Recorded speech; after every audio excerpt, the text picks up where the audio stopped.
Welcome to On Texas Football. It's time for State of the Program, our weekly address here with Rod Babers. I'm Bobby Burton. It's brought to you by Adam Lowy and the Lowy Law Firm. We appreciate him. Rod, weekly address here. Let's talk about some of what we think are the big ticket items for the Longhorns right now. I've been thinking about this and trying to stew on it a little bit. Really two things for me right now. The final recruiting rankings came out in the state of Texas and across the country for all of the recruits. And Texas players are also at the Senior Bowl, like a lot of them. Yeah. Were. Now a couple they were. But they're also at this Shrine game, the East-West, all that stuff too, right? And I wanted to ask you and talk a little bit about how that kind of plays off of one another a little bit and just get into that. And then the other piece for us, I wanted to talk about Texas recruiting in the SEC footprint because that is something that I've really noticed over the last week. It's not, and I talked about this in Coffee and Football. I no longer feel like Texas is giving lip service to recruiting in the SEC footprint. They are out and about. It's not just, I'll send my big guy to Shard Choice over there. Get a guy. I'll send Jeff Banks over there. No, Blake Gideon was in Atlanta yesterday. Everybody is going that direction to find players. And so Johnny Nansen is out in California. They're not just saying it. They're actually doing it. And I think it's going to lead, Texas has always been a very fertile recruiting state in its own right. But I think A&M did it and has done it successfully to some degree because A&M's had the talent. It's not been the talent that's been A&M's problem, in my opinion. It's been the execution. And so I want to talk a little bit about that and what you think about that. First, though, let's get off to this first start that I had an idea. You know as well as I do, when Texas was winning, they were back in the aughts, they were having the number 1, number 2, number 3, 4, 5 recruiting class every year. Right? And that kind of ran its way until all of a sudden they were still having the number 1, 2, 3, 4, or 5 recruiting class. But 4 years later, the results in the draft weren't playing along. Right. So I feel like in the last 10 years, what we've seen is an overcorrection of sorts in the recruiting industry because Texas isn't putting as many players or wasn't putting as many players in the NFL draft. I feel like recruiting rankings have kind of self-corrected for that. Texas guys, let's really make sure we put them under the microscope compared to an Alabama guy who we know has already been under a microscope by Nick Saban. What do you think of that? I mean, do you think that's part of it? I've been in those rooms and helped grade players before, like yourself back in the day, right? I know for a fact it's hard. I'm not trying to sit here and point fingers at anybody. But do you think that's kind of like an inherent bias? Once you start putting a lot of players in the NFL, all of a sudden your recruiting rankings are kind of going to follow because they're going to give you some. I mean, Steve Sarkisian at some point, if he keeps putting 6, 7, 8 guys in the NFL every year, is going to get the benefit of the doubt, like Nick Saban or Ryan Day or whoever. Yeah, chicken or the egg, right? I mean, it's it's one of those conversations. You can battle it from both. I mean, you can argue it from both sides. I'm with you. I think ultimately this is Texas once again continuing to shatter the negative narrative that has been almost like a dark cloud over this program for the last 10 plus years, which is the negative recruiting pitch against Texas, which is, hey, man, Texas, they can recruit. They got top classes. Oh, excuse me. Sorry, my bad. It's all right, man. They have top classes, but ultimately they don't develop those guys, right? Something is lost in translation along the way. And I think that's what Sark has tried to bridge that disconnect. What was lost in translation, Texas bringing in great talent. We heard this quote from Garrett Wilson a few years ago that still kind of rings true that, great players go to Texas and they seem to disappear there. So I'm not going there. Right? Great players would come here at 4- and 5-star blue chips, and then they would either be underdeveloped or undeveloped to a certain extent, and we'd see those guys underachieve. They would never reach their ceiling as a player. They would never reach the ultimate, level of expectation for those really good players, those blue chips that came in. And Sark, by the way, with most of the guys he inherited and his staff, Sark has put a great staff together. Most of the guys he inherited from Tom Herman's regime, those are the guys that he actually proved that he could develop and he could bridge that disconnect with the guys that you just see like Tavondre Sweat and your Christian Jones of the world who's going to end up getting drafted. There are certain guys that were going to get drafted anyway, right? X-Man was going to get drafted. A.D. Mitchell was going to get drafted. J.T. Sanders, I mean, that guy's a 5-star athlete. He was going to get drafted. But I think it's some of the other players, right? It's the Jalen Fords of the world who was the lowest rated recruit in his class, 3-star guy that will be drafted now. Probably not in the first round or the second round, maybe in the third round right there. But still, that's a guy that has achieved and you can argue that's exceeded expectations, almost shattered his ceiling as a player. Christian Jones, a lot of people didn't think Christian Jones when he first came in was an NFL talent. Now you got him at at the Senior Bowl showing out to the extent where they're like, yeah, this guy's a late round pick. He may push his draft stock to being close to a middle round pick, depending on if he does a run on tackles and if he can play both tackle and guard, all those circumstances. So I just think that right now Sark has he's earned the benefit of the doubt from Longhorn fans who were once, like all of us, they were once frustrated with the lack of talent development on the 40 acres. And there was an argument to be made of all the issues that Texas had in the last decade plus, culture issues, entitlement, Texas not having the best facilities, although those are all issues that contribute to Texas not being able to be the elite brand that the standard of Texas football they expect. But ultimately talent development was the biggest issue. Texas was bringing in talent and they did not develop it to reach ultimately its ceiling and to reach expectation levels. Now I believe that is happening, and that is happening across the board with the high-end talent, your J.T. Sanders, your X-Mans of the world, but all A.D. Mitchells of the world. He's in that category too, Byron Murphy, but also with Tavondre Sweat is one of those guys, right? And Christian Jones is one of those guys, and Jalen Ford's one of those guys. Those are the great stories. Hey, I get Jonathan Brooks is one of those guys.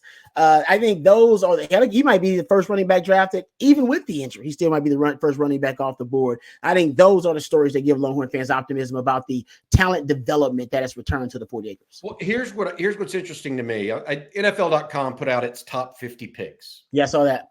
Okay. 5 Longhorns in that group. Mm-hmm. Okay. Byron Murphy, Adonai Mitchell, J.T. Sanders, Xavier Worthy, and Tavondre Sweat. Yep. Now, Sanders and Worthy were 5 stars. Okay. But they were also the only 5 stars that were graduating this year, or that went early. So what I think is important is, the guys that are ranked high, they need to do well. And then you need to show development from the other guys. Right. And Byron Murphy is going to looks like he's going to be the first Longhorn off the board. Trending. Yep. Now, Adonai Mitchell's a transfer, so I don't really count him. He's while he played some in Missouri City down in the Houston area, he really finished his high school career up in Antioch, Tennessee. The 5th one is Tavondre Sweat, who, again, not highly ranked. So Murphy and Sweat, not highly ranked, end up being top 50-ish type picks. But that, to your point, that doesn't talk about Jalen Ford. I can tell you right now, Jalen Ford, as a high school player, was committed to Utah. Okay. Utah has pretty good linebackers. Yeah. You agree with that? Yep. Last minute switch from Utah to Texas. If you turned on Jalen Ford's film as a high school senior, you wouldn't have said 3-star. You would have said 4-star, but he didn't have that brand attached to him. Yeah. You know what I mean? Yep. And so I'm saying all of this in a backwards way to try to get people to understand that I think that there's a little bit of a tie to that goes into it. It's hard to question Nick Saban, is it not?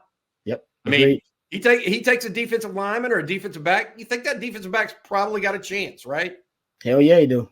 Yeah, exactly. Now you can have, he's not a blue chip or something, but you think he probably has a chance. And so I feel like some of the recruiting rankings are not yet taking into account exactly where Steve Sarkisian is on the development plane. Yeah, I agree with that. And I know I know that means, they look at it despite that. No, they second guess a lot of Texas players. That's how I would put it. Yeah. They're still second guessing players. Well, they're giving the benefit of the doubt to, I don't know, Lincoln Riley or Ryan Day or whomever. At some level, that's going to change. Not every level. Yeah, and you're saying that's going to change. They do a good. I think overall those guys do a really good job and a valuable one. Yeah, it's tough. Yeah, but you're saying that's going to change. Sark's going to he's going to get that benefit of the doubt if he does if he stacks another draft class of 7-8 guys again, and not just guys he inherited, but guys they kind of brought in through the system. That's when you're talking about that pipeline, and then he'll get the benefit of the doubt. And that's when if Sark takes a 3-star, well, maybe we got to look at this guy again. Maybe there's something going on. I'm with you. I don't know which one it is either. I'm sure there's a deeper dive we could take, but you're right. It's a very interesting conversation. Or the 5-star guy may really be a 5-star guy, and we don't need to second guess ourselves on it. That's the other one that happens a little bit too. All right, I want to go into recruiting a little bit more and talk about the SEC footprint. But first, I want to mention our sponsor of each and every state of the program. That's Adam Lowy at the Lowy Law Firm. For a couple of decades now, Adam and his team have been helping injured Texans. If you've been injured in a car wreck, on the job, or in an accident with a motorcycle, bike, what have you, give Adam and his team a call, 512-280-0800. That's loweylawfirm.com, 512-280-0800. The phone call is absolutely free, consultation free as well. Thanks, Adam. All right, here's my take on it. Rod, you grew up in Houston. You played with mostly guys that were from Houston, Dallas, Central Texas, East Texas. Pretty much. 90% of the guys you played with on your rosters. Yep. I don't think it's going to look like that in 4 years from now, based on what I'm seeing right now with Steve Sarkisian and what he's doing. I bet this roster looks more like 65 to 70% in-state and 30 to 40% out-of-state, based on just how much attention they're giving some out-of-state players. I think that, we look at what Saban did at Alabama. I'm not sure Alabama is the blueprint for Sark, though. I think it's more Pete Carroll.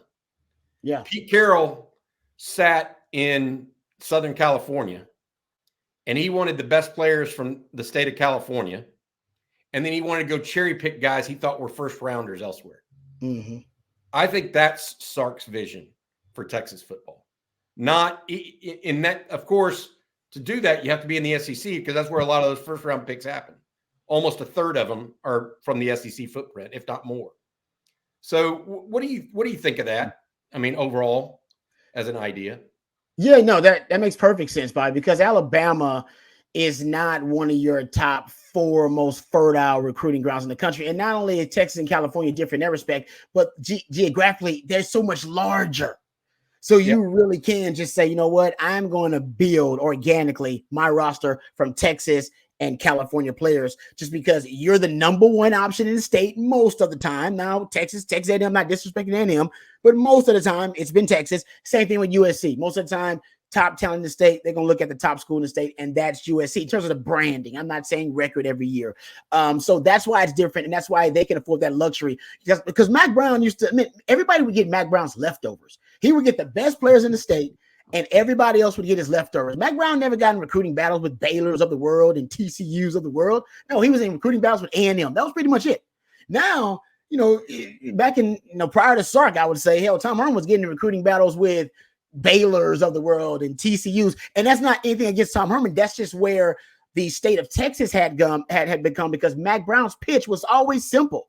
We are the best football program in the state, period. We produce NFL players. We get NFL players drafted, and we win a whole lot of games every year. Record-wise, we're the best program in the state, and based on the culture and the facilities, we're your best option if you're one of the best players in the state. And they always were. But when Texas fell off after 2010, he didn't have that pitch anymore. That was not the pitch. He couldn't say he was the best program in the state because you weren't. You weren't necessarily the best program. There were other programs that were winning more games in Texas. Other programs, that's facilities were on par with Texas. So he couldn't just play that chip anymore. And that's when everything changed, in my opinion. That Mac Brown could no longer rule the Iron Throne, if you're a Game of Thrones fan, right? He didn't rule the Iron Throne.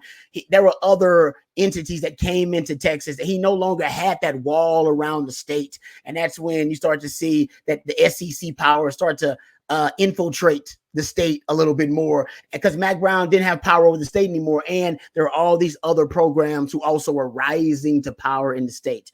And I think your comparison to Pete Carroll is is perfect because Pete Carroll was actually at his height, right? He was at his apex, the zenith of the program.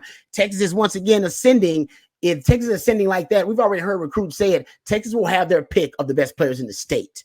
Now you can go cherry pick, as you said, the best players everywhere else. And I think you're right. Sark is intentionally not just infiltrating, invading SEC country. He wants to invade it. He wants all the young prospects to know now and almost put the other schools on notice that no, Texas wants to recruit the SEC footprint, as you said, but also they've been waiting to do it because now they are a part of the SEC. They have the brand with them now to be able to do it. They don't have to deal with the negative recruiting pitch of, yeah, but you play in the Big 12. No, we don't. They play in the SEC, baby. They play with the best football is being played, and the program is offering you some of the best benefits as a prospect now coming out. I mean, to me, I don't who can beat NIL for Texas. Nobody can.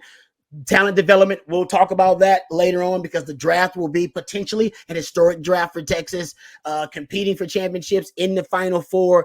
I just don't right now. I don't know how you could or why you would pass. I'm not just saying as a homer. I'm just saying like other than that, you got to find a lot of other reasons to negatively recruit against Texas because right now and to take them off your list before even going to see them. Exactly. I mean, all you're asking for as a coach at some level is a chance, right? If you're recruiting someone, and I will say this, USC, for example, I mean, they could get the Matt Leinerts and the Reggie Bushes, but they went to Colorado to get Lindale White. Yeah, there were guys every so often that they went to go get from other places. Likewise, I mean, I think back, Rod, and I feel like Texas is more similarly situated to USC and perhaps Florida, back with Urban Meyer. And they would get them most of their roster, 60 to 70% would be Floridians, and they'd go fill up with first-round draft picks from other parts of the country. The Percy Harvins of the world, those kind of guys, right? Mm-hmm. That's where I think Texas is trying to be like, as opposed to an Alabama, which it is a good talent-producing state, right? It is. Yes, but it doesn't have the volume. So it's 30 to 40% of its roster are Alabama's of scholarship roster or Alabamans, whereas Texas probably wants that to be 60 from the state of Texas. Yep. And same with USC, same with Florida at some point in time as well. And I feel like that is the one thing that I always think about that is that that's a defensible idea. If you're the head coach at Texas, that's how it should be because you can replicate that in good years and in bad. So if you're really recruiting, if you have a bad year, just go more in state the next year because you may not have the shine might not be on your program like it was. Mm-hmm. At the same time, if you have a great year, go more out of state if you can get the top level guys that no matter where they come from. But you have to create that infrastructure with the coaches to do that. And I think that's what Sark's doing right now. It's not point. I mean, look, they're in California. They're in Arizona. They've been to Arizona twice already in the last 2 weeks. Okay. They're in Texas. You know that. And they're all the way east, down to Jacksonville. They offered a guy from Tampa today, Tampa, Florida. I mean, and so I'm trying to say all of this because I think that that's the vision that Sark has. And that's why I want to put this on State of the Program. It's not so much, they're recruiting in the SEC. It's about how he's framing it for the long haul. That is a defensible recruiting strategy for the University of Texas that can still keep them at an elite level. Okay. I want to mention one other thing with you, Rod, because I thought you might appreciate this. But first, I want to say thank you one last time to our sponsor. That's Adam Lowy at the Lowy Law Firm. Each and every State of the Program brought to you by Adam and his firm, the Lowy Law Firm, 512-280-0800. If you've been injured in a car wreck, motorcycle, truck, what have you, give Adam and his group a call, 512-280-0800.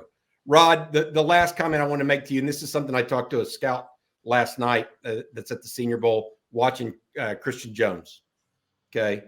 And one of the things he mentioned to me is he hadn't seen Christian Jones in more than a year. He doesn't have Texas as a region that he scouts, but he had seen Texas work out or play one game last year.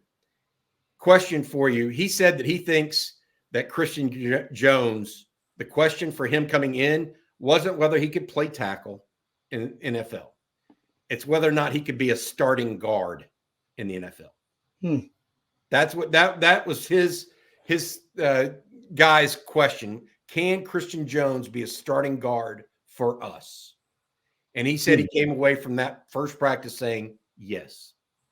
He could be a starting guard. And so when you started mentioning, we mentioned those 5 guys, right? Murphy, Sweat, Mitchell, Worthy, and Sanders being top 50. You start adding guys like Christian Jones, Jalen Ford, Jonathan Brooks. That's 8. Yep. Okay. The question I had for you on as it relates to Jones a little bit is this. I made the comment in today's On Texas Football that my feeling on this is 3rd, 4th, 5th round. That's where guys like Christian Jones go, in part because if they see you as a starter on the offensive or defensive line, they'll give you a little bump in that range, that 3rd, 4th, 5th round, even if it's at guard, as opposed to and not a premium position. You get my point? Yep. So we all know tackles are premiums, edges are premiums, but if they think you're a starter, they'll push you up. You think he goes in the 4th, 5th round now if he continues to have that kind of thing? Because that's where I'm seeing it right now, to be honest, based on I think he was a late round pick, and based on some of the evaluations coming out of the Senior Bowl, I'm with you. I think he's moving up. His draft stock is definitely increasing. And you look at the fact that, he's a guy that if he does come in and project as a guard and ends up playing guard, still that means a guy that can swing out at one point to play right tackle for you if you need him to in emergency situations. That always increases your draft stock. A guy that can play multiple spots on the O-line or multiple spots on defense or whatever. If you have that versatility in your skill set, they like that. It's another data point that adds to it. And I just think the fact that he's so coachable, that's one thing about Christian Jones. He's coachable because you look at him every season he's been at Texas, he's gotten better. Just bit by bit. Right? Exactly. Every Longhorns fan. This guy said, hey, Rod, he said his body looks different. Yes. That's a little and he goes, I know he's like a 5th or 6th year guy. He goes, but you don't necessarily see guys' bodies change that much if they're that old. But his bodies continue to get better too. Yeah, and I think that's what the coaches like about him, right? We know what his freshman year in high school, he's about 6'3", 215. Yep. So essentially he's had this new body where he 320, 6'5", almost 6'6". He's had this body for probably about 5 to 6 years. He's been in this new frame with this mass. I mean, there's a really good chance there's still tremendous upside because he really hadn't necessarily connected the footwork with the power and the strength in this body. And the fact that he's gotten better every year tells you the more and more comfortable he gets in this frame, the better he gets.